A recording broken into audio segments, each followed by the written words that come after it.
Hello friends, आज हम अपना यूपी टेट का प्रैक्टिस सेट नंबर 2 स्टार्ट कर रहे हैं। इसमें हमारा पहला क्वेश्चन है, डायरेक्शंस दिए हुए हैं। Choose the word similar in meaning to the italicised word in the sentence. ये है आपका, the man is grateful to his master.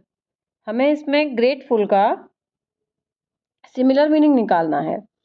Sorry है ऑप्शन हमारा, एनॉयड है, थैंकफुल है और डिस्ट्रेस्ड है। तो अब आप बताइए इसका करेक्ट आंसर क्या होगा। इसका करेक्ट आंसर होगा थैंकफुल। चलिए आंसर चेक कर लेते हैं। यस। नेक्स्ट सेकंड क्वेश्चन है इसी डायरेक्शन से। He is believed to be he is believed to be a very industrious worker. Option है सक्सेसफुल, सेंसिबल, पंक्चुअल और डिलीजेंट। तो इंडस्ट्रियस, इसका मीनिंग हमारा होगा डिलीजेंट। ओके। नेक्स्ट डायरेक्शन है 79 और 80 नंबर क्वेश्चन के लिए। Four alternative 1, 2, 3, 4 are given under each sentence. Select the most suitable alternative to fill in the blanks in the sentence to make it meaningful. He was killed dash a highwayman dash a dagger. Option है by for, second option है by with, third option है in for, four option है with और for. तो इसमें हमारा preposition हमें fill करना है, तो आंसर होगा सेकंड वाला। चलिए देखते हैं। यस, सेकंड वाला। He was by and with, ये हमारे इसके करेक्ट ऑप्शंस होंगे।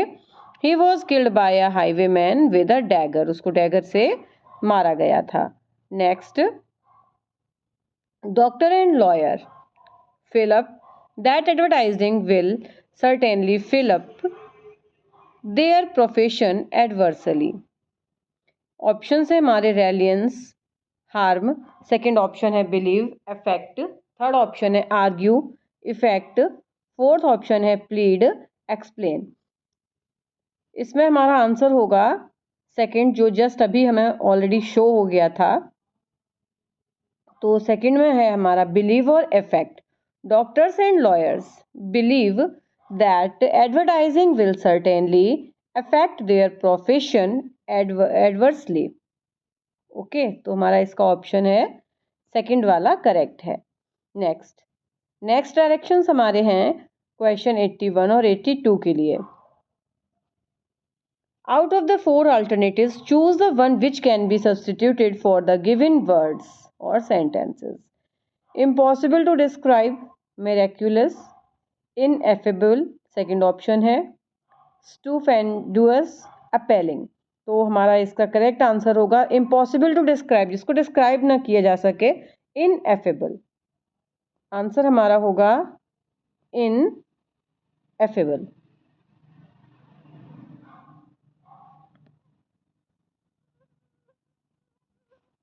ठीक है। नेक्स्ट क्वेश्चन है हमारा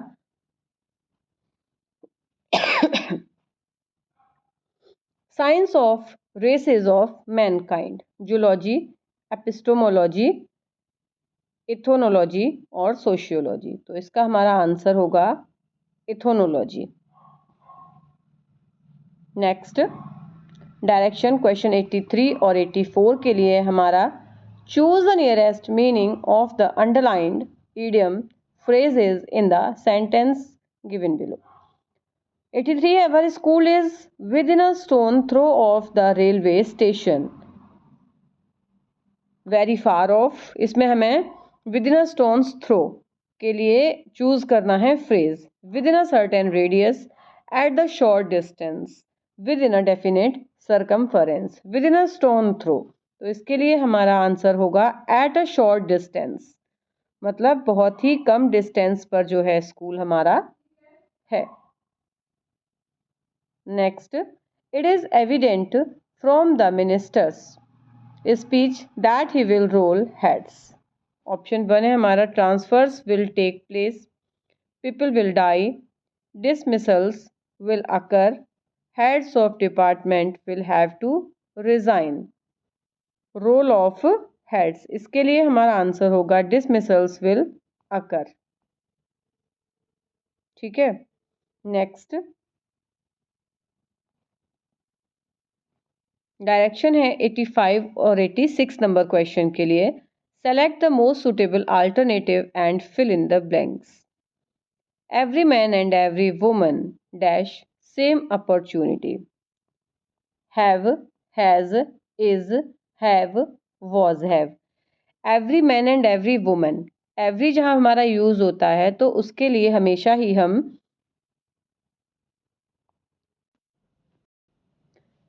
सिंगुलर हेल्पिंग वर्ब का यूज करते हैं।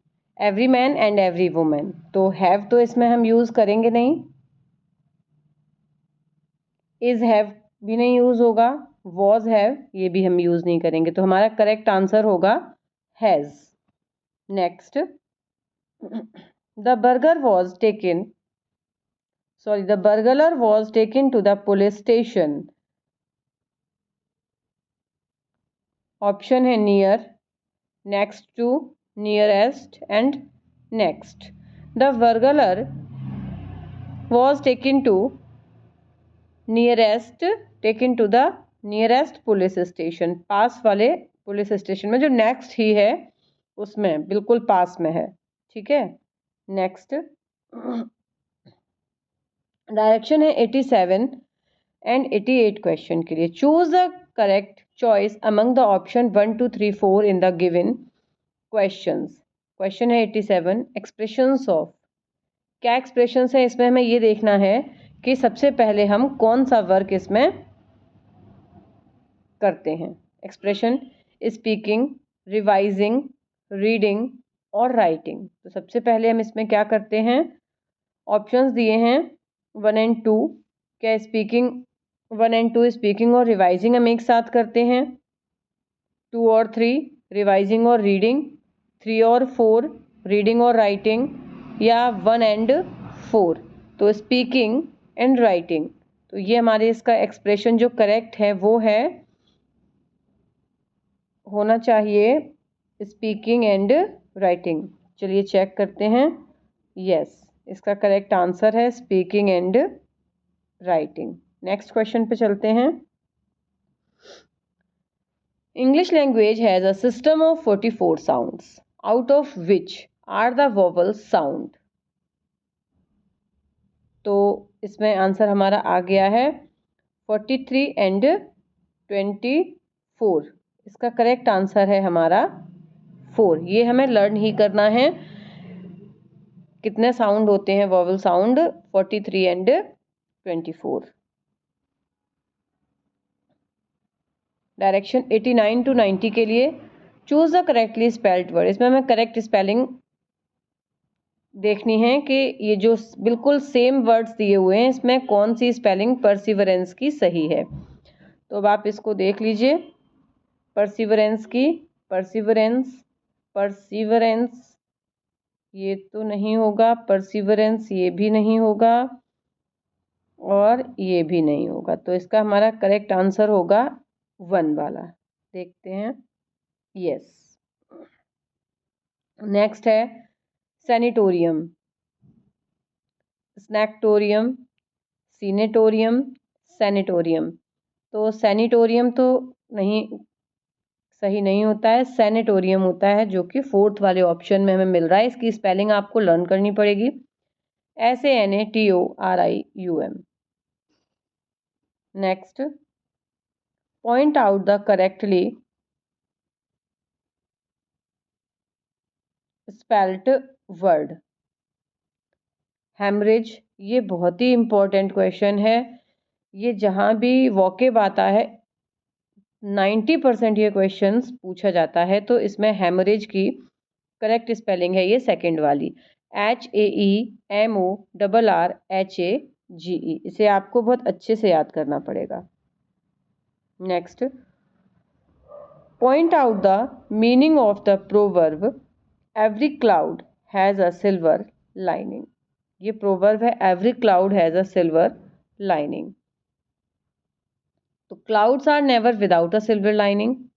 There is a positive side to every unpleasant situation. तो इस प्रोवर्ब का मीनिंग है, there is a positive side to every unpleasant situation. There is no hope in, other options भी हम इसको पढ़ लेते हैं एक बार। There is no hope in an unpleasant situation, clouds always have white lines in them. इसका मतलब ये है कि there is a positive side of every, कोई भी कितनी भी खराब सिचुएशन क्यों ना हो, भगवान हमेशा उसमें हमारे लिए एक पॉजिटिव साइड छोड़ते हैं। Next, the act of killing one's wife can be substituted, uxoricide. ये हमारा ऑप्शन है uxoricide. The act of killing one's wife, किसी की वाइफ की हत्या करना, ये हत्या होती है। जेनोसाइड, एविसाइड, ये जिसमें साइड लगा होता है वो सारे ही वर्ड्स आपके किसी किलिंग से जुड़े हुए होते हैं। Next, select the adverb of the place. Of place, इसमें प्लेस के लिए एडवर्ब कौन सा यूज होगा? ऑलमोस्ट यूज होगा? नहीं होगा, इसका प्लेस से कोई मतलब नहीं है। आगरा, ये नाउन है, इससे कोई मतलब नहीं है। जापान, इससे भी कोई मतलब नहीं है। तो यहाँ पर जो प्लेस के लिए एडवर्ब यूज होगा वो होगा here. Next, which of the following combination is found in the structure of English language. English language में किसी भी सेंटेंस का जो स्ट्रक्चर होता है वो क्या होता है? सब्जेक्ट, ऑब्जेक्ट, वर्ब नहीं होता है। वर्ब, ऑब्जेक्ट, सब्जेक्ट ये भी नहीं। सब्जेक्ट, वर्ब और ऑब्जेक्ट। तो इसका करेक्ट आंसर क्या होगा? सबसे पहले सब्जेक्ट आता है, उसके बाद हेल्पिंग वर्ब आती है, उसके बाद मेन वर्ब आती है और उसके बाद ऑब्जेक्ट आता है। तो इसका करेक्ट आंसर होगा थर्ड वाला, subject, verb, object. Next, point out the portion having a mistake. The poor are always helped by them who are kind and generous. The poor are, the poor एक पूरी poor जाति के लिए use हो गया word है, तो एक इसके साथ द का यूज नहीं होगा। ठीक है, तो इसमें जो मिस्टेक है वो हमारे ए ऑप्शन में है, पुअर में।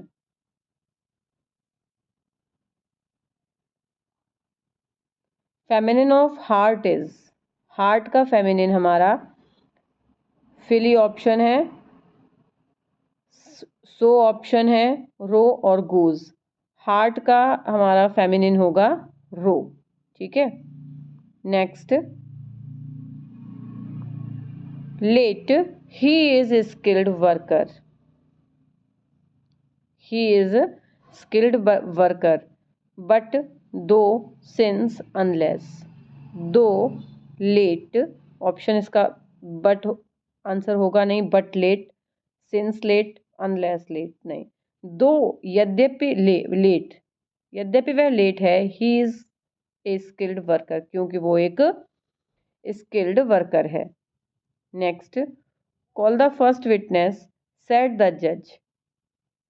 Convert to reported speech. The judge commanded them to call the first witness.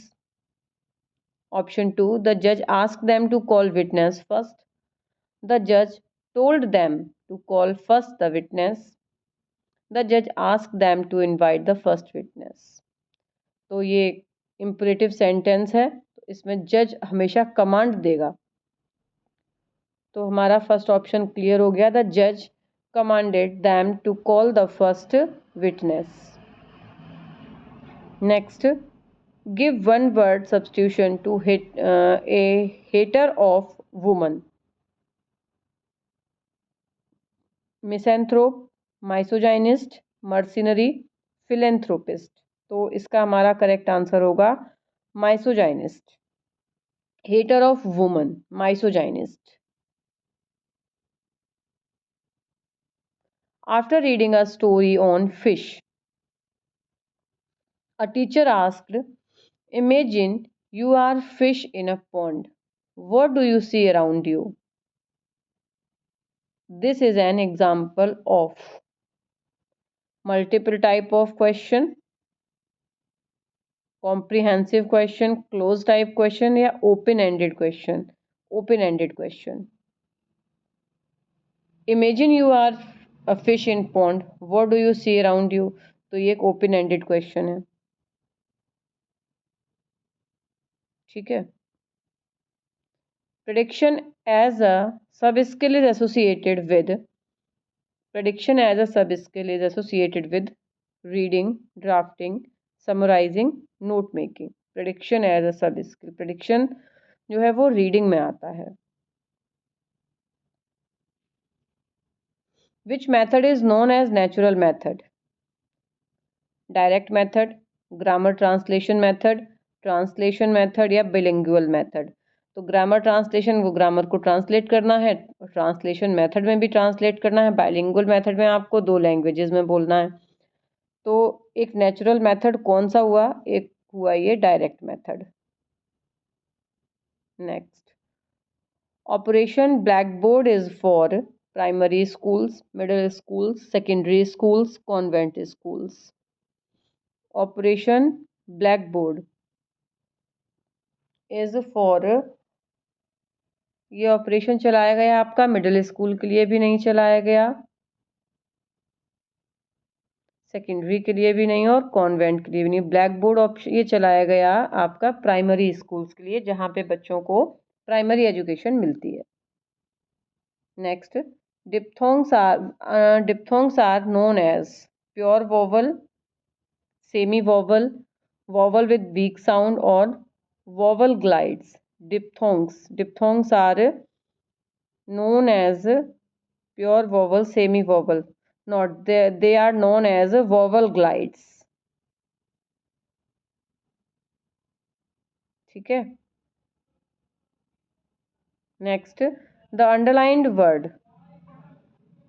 The underlined word sings in the passage is referred to.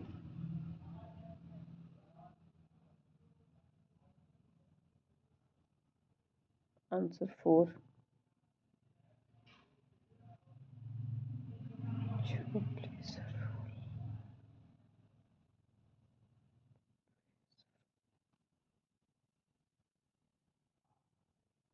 चलिए देखते हैं.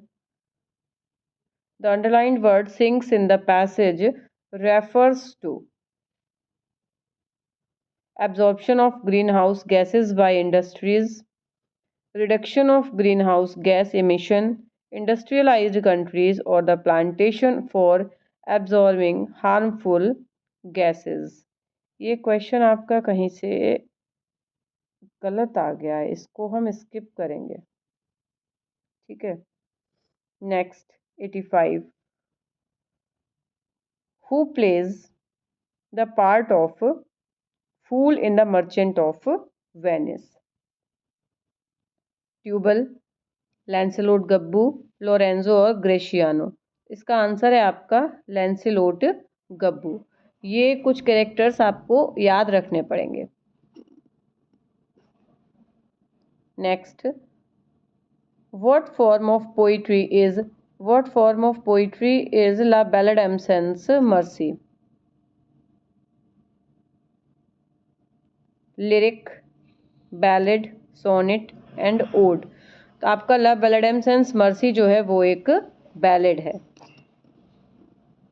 Next, light of Asia was divided into cantos.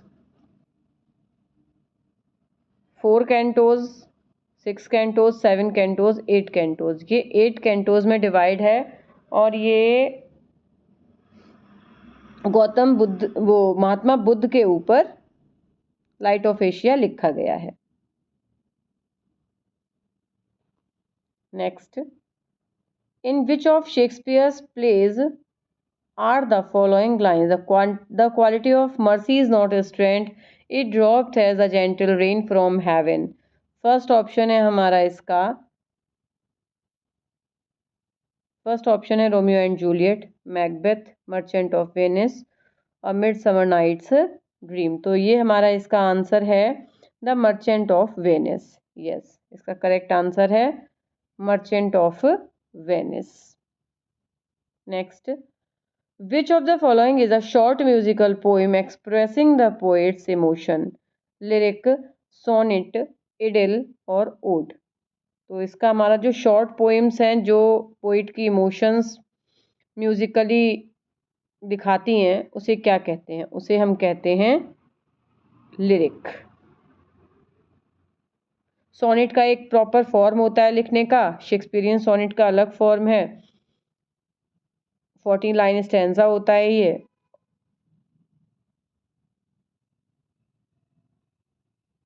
Tick the correct option to complete the sentence. The prime minister held a press conference at airport, a press conference at the airport, press conference at the airport, press conference eight airport. तो वो एक press conference airport पर करते हैं, तो इसके लिए हमारा करेक्ट आंसर होगा the A press conference at the airport.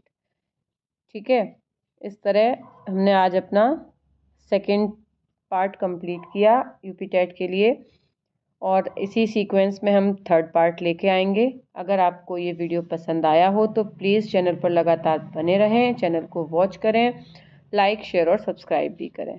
Thank you.